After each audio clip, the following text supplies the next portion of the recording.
ವಿಶ್ವ ವಿಕಲಚೇತನರ ದಿನಾಚರಣೆ ಪ್ರಯುಕ್ತ ಚಿಕ್ಕನಾಯಕನಹಳ್ಳಿ ಬಿಪಾಳ್ಯದ ಶ್ರೀ ಸಿದ್ದರಾಮೇಶ್ವರ ಶ್ರವಣದೋಷ ಮಕ್ಕಳ ವಸತಿ ಶಾಲೆಯ ಮುಖ್ಯ ಶಿಕ್ಷಕರಾದ ಸಿದ್ದೇಶ್ ರವರ ಸಂದರ್ಶನ.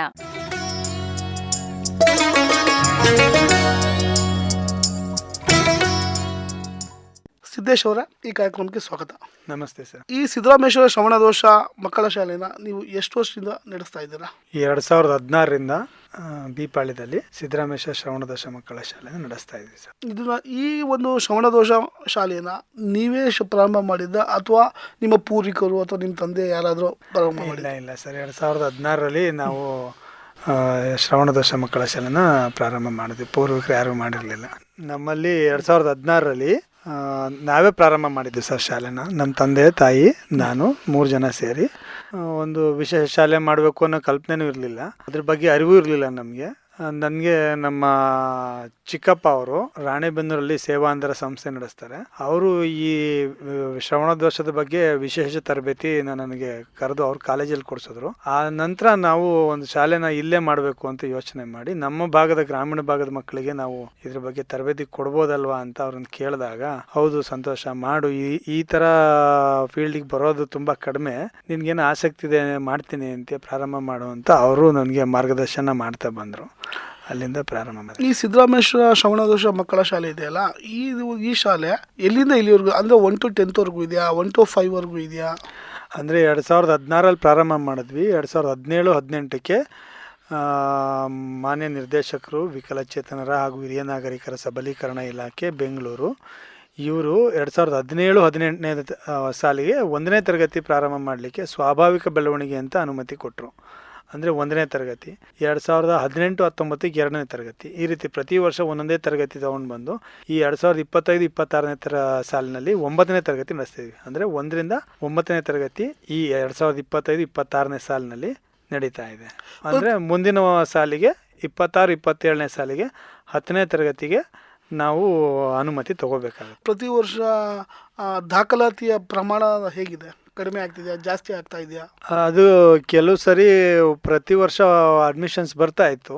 ಈ ವರ್ಷ ಸ್ವಲ್ಪ 2-3 ಕಡಿಮೆ ಆಗಿದೆ. ಒಂದು 5 ಅಡ್ಮಿಷನ್ ಆಗಿದೆ ಅಷ್ಟೇ ಈ ಸರಿ. ಹೋದ ವರ್ಷ 10-11 ಅಡ್ಮಿಷನ್ ಆಗಿತ್ತು. ಸೊ ಕಡಿಮೆ ಆಗಿದೆ. ಇನ್ನೂ ಕೆಲವು ಮಕ್ಕಳು ಅಪ್ರೋಚ್ ಮಾಡ್ತಾ ಇದ್ದೀವಿ. ಏನಾಗುತ್ತೆ, ಪೋಷಕರು ಅದ್ರ ಬಗ್ಗೆ ಅವ್ರಿಗೆ ಏನೋ ನಮ್ಮ ಮಗು ನಮ್ಮ ಜೊತೆನೇ ಇದ್ಬಿಡ್ಲಿ ಅನ್ನೋದು, ಅವ್ರ ಅಜ್ಜ ಅಜ್ಜಿ ಅವ್ರ ಪ್ರೀತಿಗೋಸ್ಕರ ಇಲ್ಲೇ ಇದ್ಬಿಡ್ಲಿ, ಕಳಿಸೋದೇ ಬೇಡ. ಈಗ ಮನೆಯಲ್ಲಿ 1-2 ಮಕ್ಕಳಿರುತ್ತೆ, ಬೇಡವೇ ಬೇಡ ಕಳಿಸೋದು, ಇಲ್ಲೇ ಇದ್ಬಿಡ್ಲಿ, ನಮ್ಮ ಜೊತೆನೇ ಇದ್ಬಿಡ್ಲಿ ಅಂತಾರೆ. ಸೊ ಅವ್ರಿಗೆ ಎಷ್ಟು ಹೇಳಿದ್ರು ಕೆಲವು ಪೇರೆಂಟ್ಸು ಕೇಳೋದಿಲ್ಲ. ಕೆಲವು ಪೇರೆಂಟ್ಗೆ ಅದ್ರ ಬಗ್ಗೆ ಅರಿವಿರೋ ಅಂಥವ್ರು ಕರ್ಕೊಂಡು ಬಂದು ಸೇರಿಸ್ತಾರೆ. ನಮ್ಮಲ್ಲಿ ಕನ್ನಡ ಮತ್ತು ಇಂಗ್ಲೀಷ್ 2 ಭಾಷೆನಲ್ಲಿ ತರಬೇತಿ ಕೊಡ್ತಾ ಇದ್ದೀವಿ ಮಕ್ಕಳಿಗೆ. ನಿಮ್ಗೆ ಯಾವತ್ತಾದರೂ ಅನಿಸಿದ್ದ ಈ ಶಾಲೆ ಈ ಥರದ ಶಾಲೆ ನಾವು ತೆರಿಬಾರ್ದಾಗಿತ್ತು, ಇದು ಯಾಕೆ ನಮಗೆ ನಿರ್ವಹಣೆ ಕಷ್ಟ ಆಗ್ತಿದೆ, ನಾವು ಯಾಕಾದ್ರೂ ಮಾಡೋದು ಇದನ್ನು ಅಂತ ನಿಮ್ಗೆ ಯಾವತ್ತಾದ್ರೂ ಅನಿಸಿದೆಯಾ? ಕೆಲವು ಸರಿ ಅನಿಸಿರುತ್ತೆ. ಆವಾಗ ಈ ಪೋಷಕರು ನಮ್ಮನ್ನು ಏನೆಲ್ಲ ತರಬೇತಿ ನಾವು ಕೊಟ್ಟಾಗ ಬೇರೆ ಏನೋ ಒಂದು ಸಣ್ಣ ಕಾರಣ ಹೇಳ್ಬಿಡ್ತಾರೆ, ಆವಾಗ ನೋವಾಗುತ್ತೆ. ಆದರೆ ಮಕ್ಕಳಿಗೆ ನಾವು ಕಲಿಸಿದ್ದೀವಲ್ಲ, ಅದು ನಮಗೆ ಸಂತೋಷ ಕೊಡುತ್ತೆ, ಸ್ಫೂರ್ತಿ ಕೊಡುತ್ತೆ, ಮತ್ತೆ ಮುಂದೆ ಹೋಗಬೇಕು. ಒಂದು ಮಗು ಯಾವುದೋ ಪೇರೆಂಟ್ಗೆ ಅರಿವಿಲ್ಲದೆ ಏನೋ ಮಾಡಿದ್ದಾರೆ, ಆದರೆ ಬೇರೆ ಮಕ್ಕಳಿದಾರಲ್ಲ ಅವ್ರಿಗೆ ಅನುಕೂಲ ಆಗಬೇಕು ಅಂದರೆ ನಾವು ಇದನ್ನು ನಡೆಸಬೇಕು ಅನ್ನೋದು. ಜೊತೆಗೆ ಪ್ರಾರಂಭ ಹಂತದಲ್ಲಿ ಕೆಲವು ಸರಿ ಆಗ ಅನಿಸಿತ್ತು. ಅನಂತರ ಈಗ ನನಗೆ ಸಾರ್ವಜನಿಕರು ಕೊಡೋ ಮಾಹಿತಿಗಳು, ಅವ್ರು ಕೊಡೋ ಫೀಡ್ಬ್ಯಾಕ್ ಮೂಲಕ ನೋಡಿದಾಗ ನಾವು ನಡೆಸಬೇಕು, ಕೆಲವು ಮಕ್ಳಿಗಾದ್ರೂ ನಾವು ಅನುಕೂಲ ಮಾಡ್ಬೋದು, ಸಾಕಷ್ಟು ಜನ ಮಕ್ಕಳಿಗೆ ಅನುಕೂಲ ಆಗುತ್ತೆ ಅನ್ನೋದು ಅನಿಸುತ್ತೆ. ಈ ಶಾಲೆಯ ಪ್ರಾರಂಭದಿಂದ ಇಲ್ಲಿವರೆಗೂ ನಿಮಗೆ ನಿರ್ವಹಣೆಗೆ ಯಾವ ರೀತಿ ನಿರ್ವಹಣೆ ಹೇಗೆ ನಡೆಸ್ತಾ ಇದ್ದೀರಾ? ಸರ್ಕಾರದಿಂದ ಏನಾದರೂ ಅನುದಾನ ಇದೆಯಾ, ಅಥವಾ ಬೇರೆ ಬೇರೆ ಸಂಘ ಸಂಸ್ಥೆಗಳಿಂದ ಏನಾದರೂ ಅನುದಾನ ಸಿಗ್ತಾ ಇದೆಯಾ? ಯಾಕೆ ನಿರ್ವಹಣೆ ಆಗ್ಬೇಕಲ್ಲ. ಹೌದು, ಆ ಕಾರಣಕ್ಕೆ. ಹೌದು. ಅಂದರೆ 2024-25ನೇ ಸಾಲಿನಲ್ಲಿ ಶಿಶು ಕೇಂದ್ರಿತ ಯೋಜನೆಯಡಿ ರಾಜ್ಯ ಸರ್ಕಾರದಿಂದ ಅನುದಾನಕ್ಕೆ ಒಳಪಟ್ಟಿದೆ. ಅಲ್ಲಿ ತನಕ ನಮಗೆ ಸಾರ್ವಜನಿಕರದು ಮತ್ತು ನಮ್ಮ ಸ್ವಂತ ಕುಟುಂಬದ ಹಣಕಾಸನ್ನ ಬಳಸ್ಕೊಂಡು ನಾವು ಶಾಲೆ ನಡೆಸ್ತಿದ್ವಿ. ಸಾಕಷ್ಟು ಜನ ಹೃದಯವಂತ ದಾನಿಗಳು ನಮಗೆ ಸಹಕಾರ ನೀಡಿದ್ರು. ಅವ್ರ ಧೈರ್ಯನೇ ನಾವು ಇಲ್ಲಿ ತನಕ ತೊಗೊಂಡು ಬರೋಕ್ಕಾಗಿದ್ದು. ಪ್ರಾರಂಭ ಹಂತದಲ್ಲಿ ನಾನೊಂದು ಫೈನಾನ್ಸಲ್ಲಿ ವರ್ಕ್ ಮಾಡ್ತಾ ಇದ್ದೆ. ಎರಡನ್ನೂ ಮ್ಯಾನೇಜ್ ಮಾಡ್ತಾ ಇದ್ದೆ. ಫೈನಾನ್ಸಲ್ಲಿ ವರ್ಕ್ ಮಾಡೋದು, ಅಲ್ಲಿ ಬರೋ ಸ್ಯಾಲ್ರಿನ ಇಲ್ಲಿ ಒಬ್ರಿಗೆ ಟೀಚರ್ಗೆ ಸ್ಯಾಲ್ರಿ ಕೊಟ್ಕೊಳ್ಳೋದು, ಆ ರೀತಿ ಮ್ಯಾನೇಜ್ ಮಾಡ್ಕೊಂಡು ತಂದು ದಿನೇ ನಂತರ ನಾವು ಒಂದು ಕಟ್ಟಡನೂ ಮಾಡಿದ್ದೀವಿ. ಸುಸಜ್ಜಿತವಾದ ಒಂದು ಕಟ್ಟಡ ಮಾಡಿ ಅಲ್ಲಿ ಶಾಲೆನ ನಡೆಸ್ತಾ ಇದ್ದೀವಿ. ಈಗ ಓಕೆ, ಈಗ ಅನುದಾನಕ್ಕೆ ಒಳಪಟ್ಟಿದ್ದು ಇಲಾಖೆಯವರು ತುಂಬ ಸಹಕಾರ ನೀಡಿದ್ದಾರೆ. ನಮ್ಮ ಮಹಿಳಾ ಮತ್ತು ಮಕ್ಕಳ ಅಭಿವೃದ್ಧಿ ಇಲಾಖೆಯಿಂದ ನೀಡಿದ ಸಹಕಾರನೇ ನನಗೆ ನಮ್ಮ ಕಳೆದ ಬಾರಿ ಇದ್ದಂಥ ಮಾನ್ಯ ಉಪನಿರ್ದೇಶಕರು ಚೇತನ್ ಕುಮಾರ್ ಅಂತ ಇದ್ದರು, ಚೇತನ್ ಸರ್, ಅವರು ಮತ್ತು ನಮ್ಮ ಜಿಲ್ಲಾ ಅಂಗವಿಕಲ ಕಲ್ಯಾಣಾಧಿಕಾರಿಗಳೆಲ್ಲ ಸೇರಿ ನನಗೆ ಅನುದಾನಕ್ಕೆ ಒಳಪಡಿಸಿದ್ರು. ಅದರಿಂದ ನಾವು ಸ್ವಲ್ಪ ಸುಧಾರಿಸ್ಕೊಂಡು ಶಾಲೆ ನಡೆಸಲಿಕ್ಕೆ ಒಂದು ಧೈರ್ಯ ಬಂದಿದೆ ಇವಾಗ. ಈಗ ಒಟ್ಟು ನಿಮ್ಮ ಶಾಲೆಯಲ್ಲಿ ಎಷ್ಟು ಜನ ವಿದ್ಯಾರ್ಥಿ ಮತ್ತು ವಿದ್ಯಾರ್ಥಿನಿಗಳಿದ್ದಾರೆ? ಒಟ್ಟು 14 ಜನ ಹೆಣ್ಮಕ್ಳಿದ್ದಾರೆ, ಇನ್ನೆಲ್ಲ ಗಂಡು ಮಕ್ಕಳೇ. ಒಟ್ಟು 45 ಜನ ಇದ್ದಾರೆ. ಒಟ್ಟು 45 ಜನ ಮಕ್ಕಳಿದ್ದಾರೆ. ಈ 45 ಜನ ಮಕ್ಕಳಿಗೂ ಶ್ರವಣ ದೋಷ ಇರೋ ಸಮಸ್ಯೆ ಇದೆ, ಹೌದಲ್ವಾ? ನಿಮ್ಗೆ ಯಾವತ್ತಾದ್ರೂ ತುಂಬಾ ಕಷ್ಟ ಆಗ್ತಿದೆ, ಅಲ್ಲ ಶ್ರವಣ ದೋಷ ಇದೆ ಅನ್ನೋ ಕಾರಣಕ್ಕಾಗಿ ನಮ್ಗೆ ತುಂಬಾ ಕಷ್ಟ ಆಗ್ತಿದೆ ನಡೆಸೋದಕ್ಕೆ? ಇಲ್ಲ ಸರ್, ನಮಗೆ ನಾವು 10 ವರ್ಷ ಆಯಿತು ಸರ್. ಈಗ ನಾವು 2016ರಲ್ಲಿ ಪ್ರಾರಂಭ ಮಾಡಿ 2025. ನಮ್ಗೆ ಇವತ್ತು ಪ್ರಾರಂಭದಲ್ಲಿ ಅವ್ರನ್ನ ಹೊಸದಾಗಿ ಕರ್ಕೊಂಡು ಬರ್ತಿದ್ವಿ ಮಕ್ಕಳನ್ನ ಮನೆಯಿಂದ. ನಮಗೆ ಈ ಶ್ರವಣ ನ್ಯೂನತೆ ಬಗ್ಗೆ ಅಷ್ಟು ಅರಿವೇ ಇರಲಿಲ್ಲ. ಈಗ ಏನಾಗಿದೆ ಅಂದರೆ ನಮಗೆ ಇವರು ಶ್ರವಣ ದೋಷ ಮಕ್ಕಳು ಅಂತ ಅನಿಸೋದೇ ಇಲ್ಲ. ಯಾಕೆ ನಮ್ಮ ತಂದೆ ತಾಯಿ, ನಾನು, ನನ್ನ ಮನೆಯವರು ಎಲ್ಲರೂ ಸದಾ ಕಾಲ ಮಕ್ಕಳ ಜೊತೆನೇ ಇರ್ತೀವಿ. ಶಾಲೆಯಲ್ಲೇ ವಾಸ, ನಮ್ಮದು ನಾವು ವಾಸ ಶಾಲೆಯಲ್ಲೇ ಇದ್ದೀವಿ, ಜೊತೆಗೆ ಟೀಚರ್ಸು ಇರ್ತಾರೆ. ಈಗ ಆ ಮಕ್ಕಳು ಸಾಮಾನ್ಯ ಮಕ್ಕಳು, ನಮಗೆ ಅವರು ವಿಕಲಚೇತನರು ಅಂತ ಅನ್ನೋ ಸ್ಥಿತಿನಲ್ಲೇ ಇಲ್ಲ ನಮಗೆ. ಅವ್ರು ಹೇಳೋ ಪ್ರತಿಯೊಂದು ಅರ್ಥ ಅದು ಎಲ್ಲೋ ಕೆಲವು ಸರಿ ಗೊತ್ತಾಗದೇ ಇರ್ಬೋದು, ಈಗ ಪ್ರತಿ ಅರ್ಥ ಆಗ್ತದೆ. ನಾವ್ ಹೇಳೋದು ಅವ್ರಿಗೆ ಗೊತ್ತಾಗುತ್ತೆ, ನಾವ್ ಹೇಳಿದ ಮಾತನ್ನ ಕೇಳ್ತಾರೆ, ಮಕ್ಕಳು ಕಲಿತಾ ಇದ್ದಾರೆ. ಪ್ರಾರಂಭದ ದಿನಗಳಲ್ಲಿ ಅಥವಾ ಪ್ರಾರಂಭದ ವರ್ಷಗಳಲ್ಲಿ ನಿಮ್ಗಿದ್ದಂಥ ಚಾಲೆಂಜಸ್, ಮಕ್ಕಳ ಜೊತೆ ಇದ್ದಂಥ ಒಡನಾಟ ಸಂದರ್ಭದಲ್ಲಿ ನಿಮ್ಗಿದ್ದಂಥ ಚಾಲೆಂಜಸ್ ಅಂದ್ರೆ, ಈಗ ಮಗುಗೆ ಶ್ರವಣ ದೋಷ ಇತ್ತು, ಸೊ ನೀವು ನಾರ್ಮಲ್ ಆಗಿದ್ರಿ, ಆ ಸಂದರ್ಭದಲ್ಲಿ ಬಿಗಿನಿಂಗ್ ಅಲ್ಲಿ ಸ್ವಲ್ಪ ಹೌದು, ನಾವು ತರಬೇತಿ ಮಾಡಿದ್ದೇ ಬೇರೆ, ಮಕ್ಕಳಿಗೆ ಶಿಕ್ಷಣ ಕೊಡೋ ಇದೇ ಬೇರೆ ಆಗುತ್ತೆ. ನಮ್ಗೆ ಅವರು ಅಕ್ಷರಮಾಲೆ ಆಗಲಿ ಎಲ್ಲ ಕೇಳ್ಕೊಂಡು ಬೇರೆ ಸಂಸ್ಥೆಗಳಲ್ಲಿ ಸಂಪರ್ಕ ಇಟ್ಕೊಂಡು ಅವ್ರ ಹತ್ರ ನಾವು ತಿಳ್ಕೊಂಡು ಯಾವ ರೀತಿ ಅವ್ರಿಗೆ ಶಿಕ್ಷಣ ಕೊಡಬೇಕು, ಸಾಕಷ್ಟು ಕಡೆ ವಿಚಾರ ಮಾಡಿದ್ದೀವಿ ನಾವು. ನಮ್ಮ ರಾಣಿಬೆನ್ನೂರು ಶಾಲೆ ಇರ್ಬೋದು, ಇಲ್ಲಿ ಹೆಲೆನ್ ಕೆಲರು ಗಾಯತ್ರಿ ಮೇಡಮ್ ಕಡೆ ಇರ್ಬೋದು, ಇನ್ನು ರೆಡ್ ಕ್ರಾಸ್ ಶಾಲೆನಲ್ಲಿ ವಾಣಿ ಫೌಂಡೇಶನ್ ಅವ್ರು ಬರೋರು, ಇವರೆಲ್ಲರನ್ನೂ ಜೊತೆಗೆ ಯೂಟ್ಯೂಬು ಆನ್ಲೈನಲ್ಲೆಲ್ಲ ಸರ್ಚ್ ಮಾಡ್ತಾ ನಾವು ಮಕ್ಕಳ ಜೊತೆ ಸಮಯ ಕೊಡೋಕೆ ಶುರು ಮಾಡಿದ್ವಿ. ಹೆಚ್ಚಿನ ಸಮಯ ಮಕ್ಕಳ ಜೊತೆ ಇದ್ದಿದ್ದರಿಂದ ಅವರು ತುಂಬ ಚೆನ್ನಾಗಿ ಕಲಿಯೋಕೆ ಅವಕಾಶ. ಈ 45 ಜನ ಸ್ಟೂಡೆಂಟ್ಸ್ ಇದ್ದಾರೆ ಅಂತ ಹೇಳಿದ್ರಲ್ಲ, ಈ 45 ಜನ ಸ್ಟೂಡೆಂಟ್ಸ್ ಅಲ್ಲಿ ತುಂಬಾ ಪೂರ್ ಸ್ಟೂಡೆಂಟ್ ಯಾರು ಅಂದ್ರೆ, ಶ್ರವಣ ದೋಷದಲ್ಲಿ ಎಷ್ಟು ಜನ ಇದ್ದಾರೆ? ತುಂಬಾ ಪೂರ್ ಇದೆ ಅವ್ರ ಶ್ರವಣ ದೋಷ, ಅವ್ರಿಗೆ ಆ ಶ್ರವಣ ದೋಷ ತುಂಬಾ ಕಡಿಮೆ ಇದೆ, ಕೇಳಿಸೋದಕ್ಕೆ ತುಂಬಾ ಕಷ್ಟ ಆಗ್ತದೆ. ಆ ರೀತಿನಲ್ಲಿ ಎಷ್ಟು ಜನ ಇದ್ದಾರೆ? ಇರೋ 45 ಮಕ್ಕಳಲ್ಲಿ 80 ಭಾಗ ಮಕ್ಕಳು ಪ್ರೊಫೌಂಡ್, ಅಂದರೆ ಅವ್ರಿಗೆ ಕೇಳಿಸೋದೇ ಇಲ್ಲ ಅನ್ನೋ ಸ್ಥಿತಿನಲ್ಲಿ ಇರೋ ಅಂತಾರೆ. ಎಲ್ಲ ಅಬೋ 80%, 90%, 100% ಡಿಫ್ರೆಂಟ್ ಅಂತಾರೆ. 80 ಭಾಗ ಇರೋದು. ಇನ್ನು ಕೆಲವರಿಗೆ ಕಿವಿ ಕೇಳುತ್ತೆ, 4 ಜನಕ್ಕೆ 5 ಜನಕ್ಕೆ ಮಕ್ಕಳಿಗೆ, ಅವರು ಮಾತಾಡ್ಲಿಕ್ಕೆ ಆಗ್ತಾ ಇಲ್ಲ. ಒಬ್ಬನಿಗೆ ಮಾತಾಡ್ಲಿಕ್ಕೆ ಪ್ರಯತ್ನ ಪಡ್ತಾನೆ, ಸ್ಪಷ್ಟವಾಗಿ ಬರ್ತಾ ಇಲ್ಲ. ನಮಗೆ ಅಂಥ ಮಕ್ಕಳು ಮಾತ್ರ ಬಿಟ್ಟರೆ ಪ್ರೊಫೌಂಡ್ ಇರೋರೆ ಆಲ್ಮೋಸ್ಟ್ ನಮಗೆ. ಎಲ್ರಿಗೂ ಸನ್ನೆ ಭಾಷೆ ಮುಖಾಂತರ ಮಾತಿನ ತರಬೇತಿ ಕೊಡ್ತೀವಿ, ಸನ್ನೆ ಭಾಷೆ ಮುಖಾಂತರ ಅಕ್ಷರಾಭ್ಯಾಸ ಮಾಡ್ತೀವಿ. ಮತ್ತು ನಾವಲ್ಲಿ ನೃತ್ಯಾಭ್ಯಾಸ ಚೆನ್ನಾಗಾಗಿದೆ, ಚೆನ್ನಾಗಿ ಡ್ಯಾನ್ಸ್ ಮಾಡ್ತಾರೆ ಎಲ್ಲ ಮಕ್ಕಳು. ಜೊತೆಗೆ ಎಲ್ಲ ಕ್ರೀಡಾಕೂಟಗಳಿಗೆ ಕಂಪಲ್ಸರಿ ಕರ್ಕೊಂಡು ಹೋಗ್ತೀವಿ. ಮುಂಬೈಗೆ 5 ಬಾರಿ ಕರ್ಕೊಂಡು ಹೋಗಿದ್ದೀವಿ ರಾಷ್ಟ್ರಮಟ್ಟದ ಕ್ರೀಡಾಕೂಟಕ್ಕೆ. ಇಲ್ಲಿ ಜಿಲ್ಲಾ ಮಟ್ಟದಲ್ಲಿ ನಡೆಯುವಂಥ ಕಾರ್ಯಕ್ರಮಗಳಿಗೆ ಕ್ರೀಡಾಕೂಟಕ್ಕೆ ಬರ್ತೀವಿ. ಕಳೆದ ಬಾರಿ ನಮ್ಮ ಶಾಲೆಯಿಂದ ಮಕ್ಕಳು ಶಿಕ್ಷಣ ಇಲಾಖೆಯಿಂದ ಸಾರ್ವಜನಿಕ ಶಿಕ್ಷಣ ಇಲಾಖೆಯಿಂದ ನಡೆಸುವಂಥ ಕ್ರೀಡಾಕೂಟದಲ್ಲಿ ನಮ್ಮ ಶಾಲೆಯಿಂದ ಮಗು ಒಂದು ಶಾರ್ಟ್ ಪುಟ್ಟು 2nd ಪ್ಲೇಸು ಮತ್ತು ರನ್ನಿಂಗ್ ರೇಸ್ 2nd ಪ್ಲೇಸ್ ಮಾಡಿದೆ. ಅಂದರೆ 32 ಶೈಕ್ಷಣಿಕ ಕ್ಷೇತ್ರದಿಂದ ಬರೋಂಥ ಮಕ್ಕಳಲ್ಲಿ ಈ ಶ್ರವಣ ದೋಷ ಈ ಸಮಸ್ಯೆಯನ್ನು ಹೊರತುಪಡಿಸಿ ನಿಮ್ಮಲ್ಲಿರುವಂಥ ವಿದ್ಯಾರ್ಥಿಗಳಿಗೆ ಅದೊಂದು ಹೊರತುಪಡಿಸಿ ಇನ್ನೇನಾದ್ರು ಹೈಪರ್ ಆಕ್ಟಿವ್ ಅಥವಾ ಹೈಪರ್ ತುಂಬಾ ವಿಶೇಷವಾದ ಗುಣಗಳು ಏನಾದ್ರು ಇದೆಯಾ? ಇಲ್ಲ, ಅವರು ಪ್ರೀತಿಸ್ತಾರೆ, ನಾವು ಹೇಳಿದ್ದನ್ನು ಕೇಳ್ತಾರೆ, ಟೈಮಿಂಗ್ ಮ್ಯಾನೇಜ್ ಮಾಡ್ತಾರೆ, ನಾರ್ಮಲ್ ಮಕ್ಕಳಿಗೆ ಕಂಪೇರ್ ಮಾಡಿದಾಗ. ಈಗ ಒಂದು ಬಾರಿ ಯಾರನ್ನಾದ್ರೂ ಅವರು ಹೊಸದಾಗಿ ಬಂದಂಥವ್ರನ್ನ ನೋಡಿದ್ರೆ ಅವ್ರ ಬಾಡಿ ಲ್ಯಾಂಗ್ವೇಜ್ನ ನೋಡಿ ಅವ್ರಿಗೆ ಒಂದು ಯುನಿಕ್ ಯುನಿಕ್ ಆಗಿರೋ ಸೈನ್ ಕೊಡ್ತಾರೆ. ಅವರು ಅವರೇ ಒಂದು ಸೈನ್ ಯುನಿಕ್ ಆಗಿರೋವಂಥ ಸೈನ್ ಕೊಡ್ತಾರೆ. ನೀವು ಇನ್ನು ಎಷ್ಟೇ ದಿನ ಬಿಟ್ಟು ಬಂದ್ರೂ ನಮಗೆಲ್ಲಾದ್ರೂ ಸಿಕ್ಕಿದ್ರೆ ಅವ್ರಿಗೆಲ್ಲಾದ್ರೂ ಸಿಕ್ಕು ನಮಗೂ ಗೊತ್ತಾಗಬೇಕು.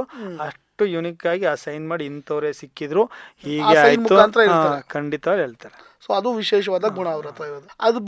ಅದು ಬಿಟ್ರೆ ನಮ್ಮಲ್ಲಿ ಫಿಸಿಕಲಿ ಸ್ಟ್ರಾಂಗ್ ಇರ್ತಾರೆ, ತುಂಬಾ ಸ್ಟ್ರಾಂಗ್ ಇರ್ತಾರೆ ಮಕ್ಕಳು, ತುಂಬಾ ಹೊರಟಿರ್ತಾರೆ, ದೈಹಿಕವಾಗಿ ಹೊರಟಿರ್ತಾರೆ, ಚೆನ್ನಾಗಿ ಕೆಲಸನೂ ಮಾಡ್ತಾರೆ, ಹೇಳಿದ್ದೆಲ್ಲದನ್ನು ಮಾಡ್ತಾರೆ, ಚೆನ್ನಾಗಿ ಬರೆಯೋದು ಕಲ್ತಿದ್ದಾರೆ. ನಾನು ಹೇಳಿದ್ನಲ್ಲ ಸ್ಪೋರ್ಟ್ಸಲ್ಲಿ ಚೆನ್ನಾಗಿದ್ದಾರೆ. ಈಗ ರಾಷ್ಟ್ರ ಮಟ್ಟಕ್ಕೆ ಆಯ್ಕೆ ಹಾಕಿದ್ದಾರೆ. ಮೊನ್ನೆ ಶಿರ್ಸಿನಲ್ಲಿ ಕರ್ನಾಟಕ ರಾಜ್ಯದ ಶ್ರವಣ ಸಂಘದಿಂದ ನಡೆಸಿದಂಥ ಕ್ರೀಡಾಕೂಟದಲ್ಲಿ ನಮ್ಮ ಶಾಲೆಯಿಂದ ಮಕ್ಕಳು ವಾಲಿಬಾಲ್ ಸೆಕೆಂಡ್ ಪ್ಲೇಸ್ ಮಾಡಿದ್ದಾರೆ. ಹೆಣ್ಮಕ್ಳು ಒಂದು 1500 ಮೀಟರ್ ಓಟದಲ್ಲಿ ಫಸ್ಟ್ ಪ್ಲೇಸ್ ಮಾಡಿದ್ದಾನೆ. ಇನ್ನೊಂದು ಹುಡುಗಿ 400 ಮೀಟರ್ಸ್ ಅಲ್ಲಿ ಸೆಕೆಂಡ್ ಪ್ಲೇಸ್ ಮಾಡಿದ್ದಾಳೆ. ಸೊ ಇಷ್ಟು ಜನ ರಾಷ್ಟ್ರ ಮಟ್ಟಕ್ಕೆ ಆಯ್ಕೆ ಆಗಿರ್ತಾರೆ. ಸರ್, ಈ ಮಕ್ಕಳುಗಳಲ್ಲಿ ಈಗ ಹೆಣ್ಮಕ್ಳು ಇದ್ದಾರೆ ಅಂತ ನೀವು ಹೇಳಿದ್ರಿ, ಅವ್ರಿಗೆ ಸಪ್ರೇಟ್ ರೂಮ್? ಹೌದು, ಪ್ರತ್ಯೇಕವಾಗಿ ಕೊಡಬೇಕು. ಇಲಾಖೆನೂ ಹೇಳಿದ್ರೆ ನಾವು ಹಾಗೆ ಮಾಡಿದೀವಿ. ಹೌದು ಹೌದು, ಖಂಡಿತ. ನಮ್ಗೆ ಭಯ, ನಾವು ಬೇರೆ ಯಾರನ್ನು ಎಂಪ್ಲಾಯೀಸ್ ಹಿಡದೆ ನಾವು ಇಲ್ಲಿವರೆಗೂ ನಾವು ನಡೆಸ್ಕೊಂಡ್ ಬಂದಿರೋ ಉದ್ದೇಶನೇ ಇದು. ನಾವು ಹೆಣ್ಮಕ್ಳು ಇರ್ತಾರೆ, ನಮ್ಮಲ್ಲಿ ಗಂಡು ಮಕ್ಳು ಇರ್ತಾರೆ, ಜೊತೆಗೆ ಚಿಕ್ಕ ಮಕ್ಳು ಇರ್ತಾರೆ. ನಾವು ಪೋಷಕರಿಗೆ ಒಂದು ಜವಾಬ್ದಾರಿ ಹೇಳಿ ನಾವು ನೋಡ್ಕೋತೀವಿ ಅಂತ ಅವ್ರಿಗೊಂದು ಭರವಸೆ ಕೊಟ್ಟು ಕರ್ಕೊ ಬಂದಿರ್ತೀವಿ. ಆ ಕಾರಣಕ್ಕೆ ನಾವು ಸದಾಕಾಲ ಶಾಲೆನಲ್ಲಿ ಇದ್ದೇ ಶಾಲೆ ನಡೆಸ್ತಾ ಇದ್ದೀವಿ. ನನಗೆ ನಳಂದ ವಿದ್ಯಾಸಂಸ್ಥೆಯವ್ರು ಜಗದಾಂಬ ಮೇಡಮ್ ಅಂತೇಳಿ ಅವರು ಶಾಲೆ ಪ್ರಾರಂಭ ಮಾಡಬೇಕು, ನನಗೆ ನಿಮ್ಮ ಮನೆ ಬಾಡಿಗೆ ಕೊಡಿ ಅಂತ ಕೇಳಿದೆ. ಆ ಮನೆ ಬಾಡಿಗೆ ತೊಗೊಂಡು, ಬಾಡಿಗೆ ಏನು ಬೇಡಪ್ಪ, ನೀನು ನಡೆಸು ಶಾಲೆನ, ಡೆಡಿಕೇಶನ್ ಇಟ್ಟು ನಡೆಸು ಶಾಲೆನ, ನೀವು ಜೊತೆ ಇದ್ದು ಮಾಡೋದಾದರೆ ಶಾಲೆ ಮಾಡು. ಸುಮ್ಮನೆ ಹೇಗೋ ಮಾಡ್ತೀನಿ ಅಂದರೆ ಶಾಲೆ ಅದು ಸಕ್ಸಸ್ಫುಲ್ ಆಗಿ ಬರೋದಿಲ್ಲ. ಸುಮ್ಮನೆ ಏನೋ ಸಮಸ್ಯೆಗೆ ಸಿಗಾಕೊಳ್ಳೋದು ಬೇಡ, ನೀವು ಸದಾಕಾಲ ಅದೇ ಕೆಲಸ ಮಾಡ್ತೀನಿ ಅನ್ನೋದನ್ನ ದೃಢವಾಗಿ ನಿರ್ಧಾರ ಮಾಡಿ ಬಾ ಅಂತ ಒಂದು ಮಾತು ಹೇಳಿದ್ರು. ಅವ್ರು ಹೇಳಿದ್ದಕ್ಕೋ ಅದೇನೋ ಮಕ್ಕಳ ಅದೃಷ್ಟನೋ ಏನೋ ಇಲ್ಲಿ ತನಕ ನಾವು ಅದೇ ರೀತಿ ನಡೆಸ್ಕೊಂಡು ಬಂದಿದ್ದೀವಿ. ಇಷ್ಟು ಜನ ಮಕ್ಕಳುಗಳಲ್ಲಿ ಯಾವುದಾದ್ರೂ ಒಂದೇ ಒಂದು ಮಗು ತುಂಬ ವಿಶೇಷವಾಗಿದೆ, ಇದ ಮೇಲೆ ನಾನು ತುಂಬ ಕೇರ್ ಮಾಡಬೇಕು, ಅವಾಗಷ್ಟೇ ಆ ಮಗು ನಮ್ಮ ಕಂಟ್ರೋಲಿಗೆ ಬರುತ್ತೆ ಅನ್ನೋದು ಯಾವ್ದಾದ್ರು ಆ ಥರದ ಪ್ರಕರಣಗಳು, ಆ ಥರದ ಮಗು ಏನಾದರೂ ನಿಮ್ಮ ಶಾಲೆಯಲ್ಲಿ ಈಗಿದೆಯಾ? ಇದಾನೆ ಆಕಾಶ್ ಅಂತ ಹೇಳಿ ನಮ್ಮಲ್ಲಿ ಬಂದಾಗ 7ನೇ ತರಗತಿ ಮಗು. ಅದಕ್ಕೂ ಮುಂಚೆ ಅವ್ರು ಯಾವ ಊರಲ್ಲಿ ಇದ್ರು? ತಾಯಿ ಕೇರಳದಲ್ಲೆಲ್ಲೋ ಕಾಯಿ ಫ್ಯಾಕ್ಟ್ರಿನಲ್ಲೇನೋ ಕೆಲಸ ಮಾಡ್ತಿದ್ರು, ಈಗಲೂ ಅಲ್ಲೇ ಇದ್ದಾರೆ. ಇವನ್ಗೆ ಬಂದಾಗ ತುಂಬಾ ತುಂಟ, ಸಿಕ್ಕಿದ್ ಎಲ್ಲೋ ನೆಗೆದೋಗ್ಬಿಡೋನು, ಏನೋ ಮಾಡ್ಬಿಡೋನು, ಎಲ್ಲೋ ಹೋಗ್ಬಿಡೋನು, ಎಷ್ಟೆಲ್ಲ ಊಟ ಮಾಡೋದು ರೋಡಲ್ಲಿ ಹೋಗ್ಬಿಟ್ಟು ಯಾರಿಗೋ ಕೇಳ್ಬಿಡೋದು, ಊಟ ಕೊಟ್ಟಿಲ್ಲ ಕೊಡು ಅಂತ ಅಂದ್ಬಿಡೋದು, ಈ ರೀತಿ ಮಾಡೋದು. ಆಮೇಲೆ ಬರೆಯೋ ಅಂದರೆ ಬರೀತಿರ್ಲಿಲ್ಲ, ಯಾವಾಗಲೂ ಹೋಗಿ ಟಾಯ್ಲೆಟ್ ರೂಮಲ್ಲಿ ಕೂತ್ಕೊಳ್ಳೋದು, ಈ ರೀತಿ ಸಮಸ್ಯೆ ಮಾಡ್ತಲೇ ಇರೋನು. ಮೊನ್ನೆ ಈಗ ನಾನೊಂದು 4 ದಿನ ಹುಷಾರಿಲ್ಲ ಅಂತೇಳಿ ಹಾಸ್ಪಿಟ್ಲಿಗೆ ಹೋಗಿದ್ದೀನಿ, ಎಲ್ಲೋ ಹೋಗ್ಬಿಟ್ಟು ಯಾರ್ದು ಸೈಕಲ್ ಕದ್ಬಿಟ್ಟಿದ್ದಾನೆ, ಮನೆಗೆ ಹೋಗ್ತೀನಿ ಅಂತ ಕದ್ದೋಗ್ಬಿಡೋದು, ಈ ರೀತಿ ಎಲ್ಲ ಮಾಡಿದ್ದ.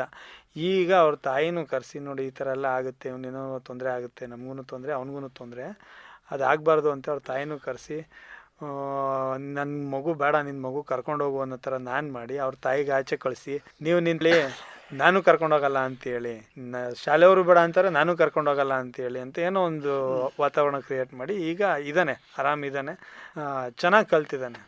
ಒಂದಷ್ಟು ಅಕ್ಷರಾಭ್ಯಾಸ ಚೆನ್ನಾಗಾಗಿದೆ. ಇನ್ನು ಮುಂದಕ್ಕೆ ಅವನು ಅಕ್ಷರಾಭ್ಯಾಸ ಮರೆಯಲ್ಲ ಅಂತ ನನಗೆ ಭರವಸೆ ಇದೆ. ಅಷ್ಟು ಚೆನ್ನಾಗಿ ಅವ್ನಿಗೆ ನಾವು ತರಬೇತಿ ಮಾಡ್ತಾ ಇದ್ವಿ. ಈಗ ಇಷ್ಟು ಜನ ಮಕ್ಕಳನ್ನ ನಡೆಸ್ತಾ ಇದ್ರಲ್ಲ, ಒಂದು ಮಗುವಿಂದ ಇನ್ನೊಂದು ಮಗುಗೆ ಏನಾದರೂ ಮಧ್ಯೆ ಕ್ಲಾಶ್ ಆಗುವಂಥದ್ದು, ಆ ಥರ ಅವ್ರಗಳ ಮಧ್ಯೆ ಒಂದು ಬಾಂಧವ್ಯ ಹೇಗಿರುತ್ತೆ? ಆಗುತ್ತೆ, ಅದು ಆಗುತ್ತೆ. ತುಂಬ ಸ್ನೇಹಿತರು ಆಗಿರ್ತಾರೆ, ನಂತರ ಹೊಡೆದಾಟನೂ ಆಗುತ್ತೆ. ಅದೆಲ್ಲ ಕಂಟ್ರೋಲ್ ಮಾಡಲೇಬೇಕು. 24 ಗಂಟೆ ಅಬ್ಸರ್ವೇಷನಲ್ಲಿ ಇರಲೇಬೇಕು ಮಕ್ಕಳು, ಬಿಡೋ ಹಾಗೆ ಇಲ್ಲ, ಬಿಡೋದು ಇಲ್ಲ. ಅವ್ರು ಮಲಗೋ ತನಕನೂ ನಾವು ಜೊತೆಲಿ ಇರ್ತೀವಿ. ಅವ್ರು ಮಲಗದ ಮೇಲೆ ಖಾತ್ರಿ ಮಾಡ್ಕೊಂಡೆ ನಾವು ಮಲಗೋದು. ಆ ರೀತಿ ಅಂದ್ರೆ ಅಭ್ಯಾಸ ಆಗ್ತಾನೆ. 10:30 ತನಕ ಮಲಗೋಕೆ ಬಿಡಲ್ಲ ನಾವು. 10 ಗಂಟೆ 10:30 ತನಕನೂ ಬರಿತಾನೆ ಇರ್ಬೇಕು, ಅವರು ಕಲಿಕೆನಲ್ಲೇ ಇರಬೇಕು. ಈಗ ಪ್ರೊಜೆಕ್ಟರ್ ಹಾಕಿದ್ವಿ, ಗುಂಪು ಶ್ರವಣ ಸಾಧನ ಕೊಟ್ಟಿದ್ದೀವಿ, ಮತ್ತು ಕಂಪ್ಯೂಟ್ರ್ ತರಬೇತಿ ಕೊಟ್ಟಿದ್ದೀವಿ, ಹೊಲಿಗೆ ತರಬೇತಿ ಕೊಡ್ತಾ ಇದ್ದೀವಿ. ಹೋದ ವರ್ಷ GKVKಯಿಂದ ಕರೆಸಿ ಜೇನು ಕೃಷಿ ತರಬೇತಿ ಮಾಡಬೇಕು. ಅಂದರೆ ಇವ್ರಿಗೆ ಜೇನಿನ ಜೊತೆ ಮಾತಾಡೋ ಅವಶ್ಯಕತೆ ಇಲ್ಲ, ಮಾತಿನ ಅವಶ್ಯಕತೆ ಇಲ್ವಲ್ಲ, ಅವ್ರು ಕೆಲಸ ಮಾಡ್ಬೋದು ಜೇನು ಜೊತೆನಲ್ಲಿ. ಆ ಉದ್ದೇಶಕ್ಕೆ ಕರೆಸಿ ತರಬೇತಿ ಕೊಟ್ಟಿದ್ದೀವಿ. ವಿದ್ಯೆ ಜೊತೆಗೆ ಉದ್ಯೋಗದ ಅವಕಾಶನೂ ಆಗ್ಬೇಕು ಪ್ರಯತ್ನ ಮಾಡ್ತಾ ಇದ್ದೀರಾ. ನಾವು ಅಕ್ಷರ ಕಲಿಸ್ಬಿಟ್ರೆ ಮನೆಗೆ ಹೋಗಿ ಕೂತ್ಬಿಡ್ತಾರೆ, ಅಕ್ಷರ ಹೊಟ್ಟೆ ತುಂಬಿಸಲ್ಲ ಅನ್ನೋದು ನಮ್ಮ ಆಲೋಚನೆ. ಅವ್ರು ಪ್ರತಿಯೊಂದರಲ್ಲೂ ಸ್ವಾವಲಂಬಿಯಾಗಿ ಬದುಕಬೇಕು, ಮನೆಗೆ ಹೋದ್ರೂ ಯಾರ ಮೇಲೂ ಡಿಪೆಂಡ್ ಆಗಬಾರ್ದು, ಅವ್ರು ಇಂಡಿಪೆಂಡೆಂಟ್ ಆಗಿ ಬೆಳಿಬೇಕು ಅನ್ನೋದೇ ನಮ್ಮ ಆಲೋಚನೆ. ಈಗ ನೀವೇನೋ 10th ಅವ್ರನ್ನ ಓದಿಸ್ತೀರಾ, ಮತ್ತೆ ಮುಂದಕ್ಕೆ ಅವ್ರ ಮುಂದಿನ ಎಜುಕೇಶನ್ ಹೇಗೆ, ಎಲ್ಲಿವರೆಗೂ ಇದೆ ಆ ಎಜುಕೇಶನ್, ಮತ್ತೆ ಯಾವ ಸಂಸ್ಥೆಲಿದೆ, ಯಾವ ಊರಲ್ಲಿದೆ? ಮೈಸೂರಲ್ಲಿ JSS ಇದೆ. ಅದು ಎಲ್ಲಿವರೆಗೂ ಇದೆ?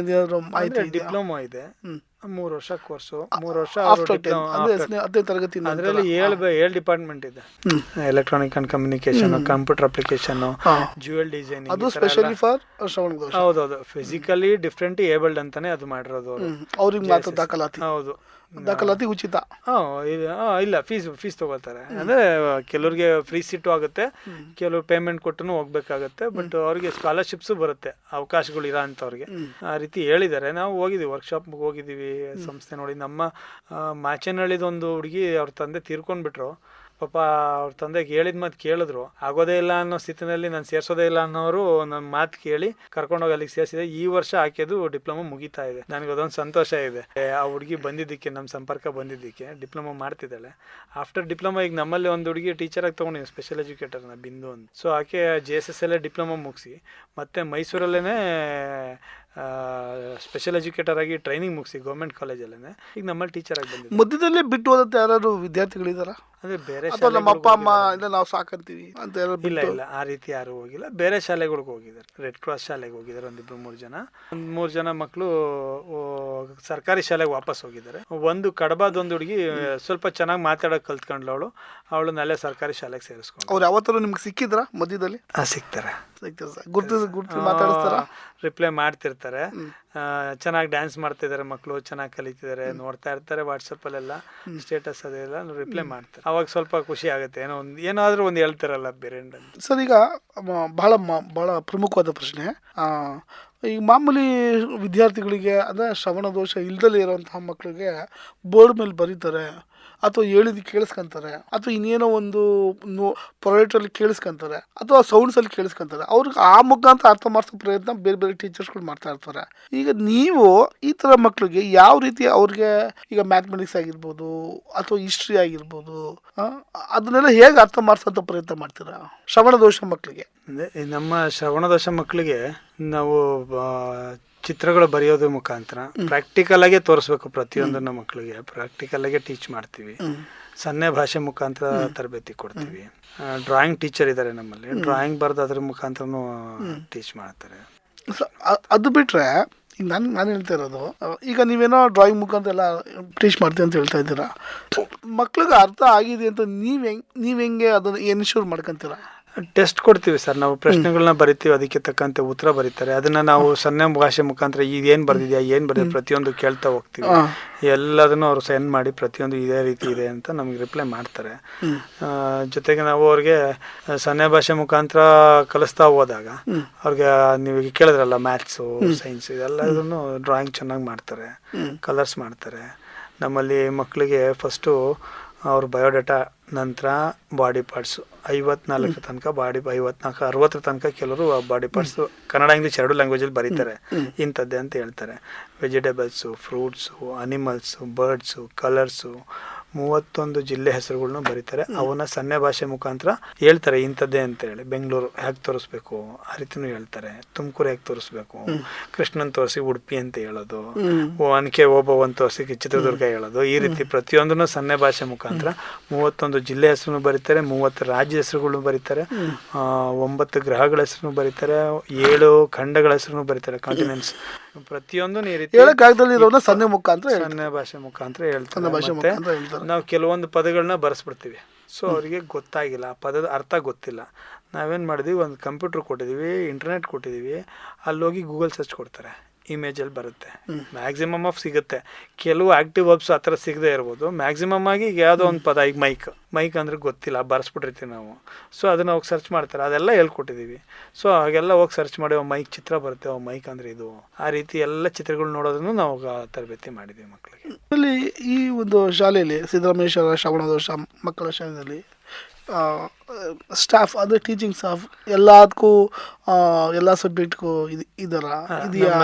ವಿಶೇಷ ಅಥವಾ ಸರ್ಕಾರದಿಂದ ಏನಾದರೂ ಏನೋ ಸಿಗ್ತಾ ಇದೆಯಾ? ವಿಶೇಷ ಶಿಕ್ಷಕರನ್ನಾಗಿ, ಅದೇ ಶ್ರವಣ ನ್ಯೂನತೆ ಬಗ್ಗೆ ತರಬೇತಿ ಪಡೆದಂಥ ವಿಶೇಷ ಶಿಕ್ಷಕರನ್ನ, ನುರಿತ ಶಿಕ್ಷಕರನ್ನ ನಾವು ತಗೊಂಡಿದ್ದೀವಿ. ಅವ್ರ ಮುಖಾಂತರ ತರಬೇತಿ ಕೊಡ್ತೀವಿ. ನಂತರ ಡ್ರಾಯಿಂಗ್ ಟೀಚರ್ ಇದ್ದಾರೆ, PT ಟೀಚರ್ ಇದ್ದಾರೆ, ಕಂಪ್ಯೂಟರ್ ಟೀಚರ್ ಇದ್ದಾರೆ. ಸೊ ಇವರೆಲ್ಲರೂ ಸೇರಿ ಮಕ್ಕಳಿಗೆ ತರಬೇತಿ ಕೊಡ್ತೀವಿ. ಸದಾಕಾಲ ಎಂಗೇಜ್ ಆಗಿರ್ತಾರೆ ಮಕ್ಕಳು. ಜೊತೆಗೆ ನಮ್ಮಲ್ಲಿ ಒಬ್ಬರು ವಾಲಂಟ್ರಿಯಾಗಿ ಬಂದರು, ಈಗ ನಮ್ಮಲ್ಲಿ ಡ್ಯಾನ್ಸ್ ಟೀಚರ್ ಆಗಿ ರೆಗ್ಯುಲರ್ ಆಗಿ ಬರ್ತಿದ್ದಾರೆ, ವೀಕ್ಲಿ ಒನ್ಸ್ ಬರ್ತಾರೆ. ತುಂಬ ಚೆನ್ನಾಗಿ ಅಭ್ಯಾಸ ಮಾಡ್ತಿದ್ದಾರೆ. ಅನ್ಮೇಶ್ ಅಂತೇಳಿ ಚಿಕ್ಕನಾಗ್ನಲ್ಲಿ ಕಲಾವಲೋಕನ ಅಂತೇಳಿ ಒಂದು ಡ್ಯಾನ್ಸ್ ಕ್ಲಾಸ್ ಇದೆ, ಅವರು ಬಂದು ಮಕ್ಕಳಿಗೆ ಡ್ಯಾನ್ಸ್ ಕ್ಲಾಸ್ ಹೇಳ್ಕೊಡ್ತಿದ್ದಾರೆ. ಈ ದೈಹಿಕ ಶಿಕ್ಷಕರು ಮೊದಲಿಂದ ಇದ್ದಾರಾ? ಅಲ್ಲ, ಈ ವರ್ಷದಿಂದ ಇದ್ದಾರೆ ಸರ್. ಅದೆಲ್ಲ ಇರ್ಲಿಲ್ಲ, ಅವಾಗ ನಾವೇ ಎಲ್ಲದನ್ನು ಓವರ್ ಆಲ್ ಎಲ್ಲದನ್ನು ಮ್ಯಾನೇಜ್ ಮಾಡ್ತಿದ್ವಿ. ಈಗ ಇಲಾಖೆಯಿಂದ ತಗೊಳ್ಳೇಬೇಕು ಅಂತ ತಗೊಳಕ್ ನಮಗೂ ಶಕ್ತಿ ಕೊಟ್ಟಿದೆ ಇಲಾಖೆ. ಇವಾಗ ನಾವು ತಗೊಂಡಿದೀವಿ. ಇವಾಗ ಯಾವ ರೀತಿ ಶಕ್ತಿ ಕೊಟ್ಟಿದೆ? ಅದೇ ನಮ್ಗೆ ಶಿಶು ಕೇಂದ್ರಿತ ಯೋಜನೆ ಅಡಿ ಅನುದಾನಕ್ಕೆ ಒಳಪಟ್ಟಿರೋದ್ರಿಂದ ನಮ್ಗೆ ಸ್ವಲ್ಪ ಅನುದಾನ ಸಿಗೋದ್ರಿಂದ ಎಲ್ರಿಗೂ ವೇತನ ಕೊಡೋಕೆ ಸ್ವಲ್ಪ ಶಕ್ತಿ ಬಂದಿದೆ. ಅದಕ್ಕೆ ನಾವು ಧನ್ಯವಾದ ಹೇಳ್ತೀವಿ ಇಲಾಖೆಗೆ. ಸರ್ಕಾರದಿಂದನೇ ಅನುದಾನ ಕೊಡ್ತಾರೆ? ಕೊಡುತ್ತೆ ಸರ್, ಕೊಡ್ತಾ ಇದೆ. ಓಕೆ. ಈ ರಾಷ್ಟ್ರ ಮಟ್ಟದಲ್ಲಿ ಯಾವ್ದಾದ್ರು ಒಂದು ಬಹುಮಾನ ಗೆದ್ಕೊಂಡ್ ಬಂದ್ರು ಅಂತ ಹೇಳಿದ್ರಲ್ಲ, ಆ ಮಗುವಿನ ತಯಾರಿ ಎಲ್ಲ ಹೇಗಿತ್ತು? ಆ ಮಗುವಿನಲ್ಲಿ ಉತ್ಸಾಹ ಹೇಗಿತ್ತು? ಆ ಮಕ್ಕಳು ತುಂಬಾ ಉತ್ಸಾಹದಿಂದ ಇದ್ದಾರೆ. ಅಂದ್ರೆ ನನಗೆ ಸಂತೋಷ ಏನಾಯ್ತು ಅಂದ್ರೆ, ಈ ವರ್ಷ ಗೆದ್ದಿದ್ದು 9 ವರ್ಷದ ಜರ್ನಿ. ಹುಡುಗ ಯಾವ ಆಕ್ಟಿವಿಟೀಸ್ ಅಲ್ಲೂ ಗೆಲ್ತಾ ಇರಲಿಲ್ಲ, ಪ್ರಯತ್ನ ಪಡೋದು ಗೆಲ್ತಾ ಇರಲಿಲ್ಲ. ಹೋಗ್ಬೇಕಾದ್ರೆ ಹೇಳ್ಕಳಿಸ್ದೆ, ನೀನ್ ಗೆದ್ದು ಬರ್ಬೇಕು ಅಂತ. ಅವ್ನಿಗೆ ಏನು ಉತ್ಸಾಹನೋ, ಗೆಲ್ಲೇಬೇಕು ಅಂತೇಳಿ ಓಡಿದ್ದಾನೆ. 1500 ಮೀಟ್ರ್ ಓಟ ಓಡಿ ಗೆದ್ದಿದ್ದಾನೆ. ಅವನು ಏನಕ್ಕೆ ಅಂದ್ರೆ 9 ವರ್ಷದಿಂದನೂ ಸದಾಕಾಲ ಪ್ರಾಕ್ಟೀಸ್ ಇದೆ. ಇವತ್ತು ಗೆದ್ದಿದ್ದಾನೆ ಅವನು. ಅವನು ಗೆದ್ದ ಅಂದ್ರೆ ನಾವು ಗೆದ್ದಿದ್ದೀವಿ ಅಂತ ಸಂತೋಷ. ಖಂಡಿತ ಸರ್. ಮಗು ಗೆದ್ದಿದೆ ಅಂದ್ರೆ ನಿಮ್ ಶಾಲೆ ಗೆದ್ದಿದೆ ಅಂತ ಅದ್ರಲ್ಲಿ 2 ಮಾತಿಲ್ಲ. 9 ವರ್ಷದಿಂದ 1500 ಮೀಟರ್ ಓಡ್ತಾನೆ ಅನ್ನೋ ಕಲ್ಪನೆ ಇರಲಿಲ್ಲ. ಪ್ರತಿದಿನ ಓಡಿಸು. ಈಗಲೂ ಓಡ್ತಾರೆ ಮಕ್ಕಳು. ಟ್ರ್ಯಾಕ್ ಮಾಡಿದೀವಿ, ಪ್ರತಿದಿನ ಓಡ್ತಾರೆ. ವಾಲಿಬಾಲ್ ಆಡ್ತಾರೆ, ಶಾರ್ಟ್ ಪುಟ್ ಆಡ್ತಾರೆ, ಎಸಿತಾರೆ, ಜಾವ್ಲಿನ್ ಕೊಟ್ಟಿದೀವಿ, ಚೆಸ್ ಆಡ್ತಾರೆ, ಕ್ಯಾರಮ್ ಬೋರ್ಡ್ ಆಡ್ತಾರೆ. ಇಲ್ಲ, ಒಂದು ಮಾತಿದೆ ಸರ್. ನಾನು ಅವಾಗ ಕೆಲವು ಕಡೆ ಹೇಳ್ತಾ ಇರ್ತೀವಿ, ತಂದೆ ತಾಯಿ ಸೋತ್ರೆ ಮಕ್ಕಳು ಸೋತಂಗೆ. ಹೌದು. ಶಿಕ್ಷಕರು ಸೋತ್ರೆ ಮಕ್ಕಳು ಸೋತಂಗೆ. ಹೌದು ಅಲ್ವಾ? ಹೌದು. ಸೊ ನೀವು ಅದಕ್ಕೆ ವಿರುದ್ಧವಾಗಿದ್ದೀರ. ಹಾಗಾಗಿ ನಮ್ಗೆ ತುಂಬಾ ಹೆಮ್ಮೆ. ಅಲ್ಲ, ನನ್ಗೇನಂದ್ರೆ ನಿಮ್ಮಂತ ಸಹಕಾರ ಪ್ರತಿ ಸರಿನೂ ಮೋಟಿವೇಟ್ ಮಾಡ್ತಾನೆ ಇದ್ದಾರೆ. ಮುಂದೆ ಹೋಗು, ಇನ್ನು ಮುಂದೆ ಹೋಗು, ಇನ್ನೂ ಆಗುತ್ತೆ. ಕೆಲವು ಸಂದರ್ಭ ಬೇಜಾರಾಗುತ್ತೆ, ಯಾವುದೋ ಒಂದು ಮಗು ಹೋಯ್ತೋ ಏನಾಯ್ತು. ನನ್ಗೆ ಒಂದು ಮಗುನು ಶಾಲೆಯಿಂದ ಹೋಗಿ ನನಗೆ ನೋವಾಗುತ್ತೆ. ಯಾಕೆಂದ್ರೆ ನಾವು ಪ್ರತಿಯೊಂದು ಮಗುನು ಸದಾ ಕಾಲ ನಮ್ಗೆ ಎಷ್ಟೇ ಶ್ರಮ ಆಗಿರ್ಬೋದು, ಆ ಮಗು ಕಲಿಸ್ಬೇಕು ಅಂತ ಶ್ರಮ ಹಾಕಿ ನಾವು ಕಲಿಸ್ತಾ ಇರ್ತೀವಿ. ಈಗ ಒಂದ್ ಮಗು ಹೊರಗೋಯ್ತು, ಯಾವುದೋ ಒಂದು ಕಾರಣಕ್ಕೆ, ಏನೋ ಅಂತ ದೊಡ್ಡ ಕಾರಣ ಇಲ್ಲ, ಯಾವ ಕಾರಣಕ್ಕೆ ಅಂತ ಗೊತ್ತಿಲ್ಲ, ಪೇರೆಂಟ್ ಕರ್ಕೊಂಡು ಹೋಗ್ಬಿಟ್ರು. ನಮ್ಗೆ ತುಂಬಾ ನೋವಾಯ್ತು. 1 ತಿಂಗಳು ನಮ್ಮ ಮನೇಲಿ ಯಾರು ನಿದ್ದೆ ಮಾಡಿಲ್ಲ.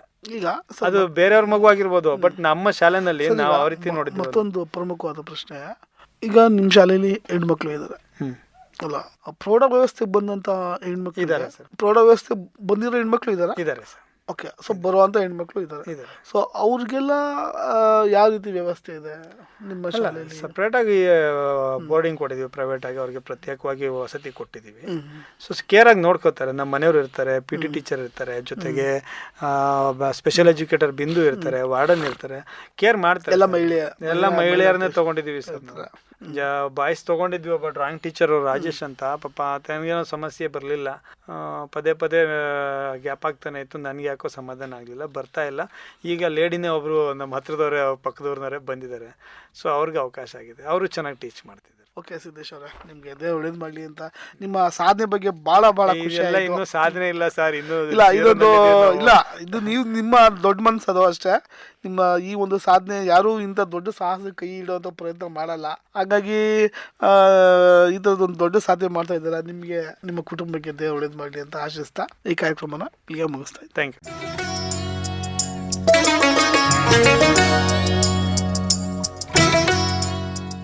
ಇದುವರೆಗೂ ಶ್ರೀ ಸಿದ್ದರಾಮೇಶ್ವರ ಶ್ರವಣದೋಷ ಮಕ್ಕಳ ವಸತಿ ಶಾಲೆಯ ಮುಖ್ಯ ಶಿಕ್ಷಕರಾದ ಸಿದ್ದೇಶ್ ರವರ ಸಂದರ್ಶನ ಕೇಳಿದಿರಿ.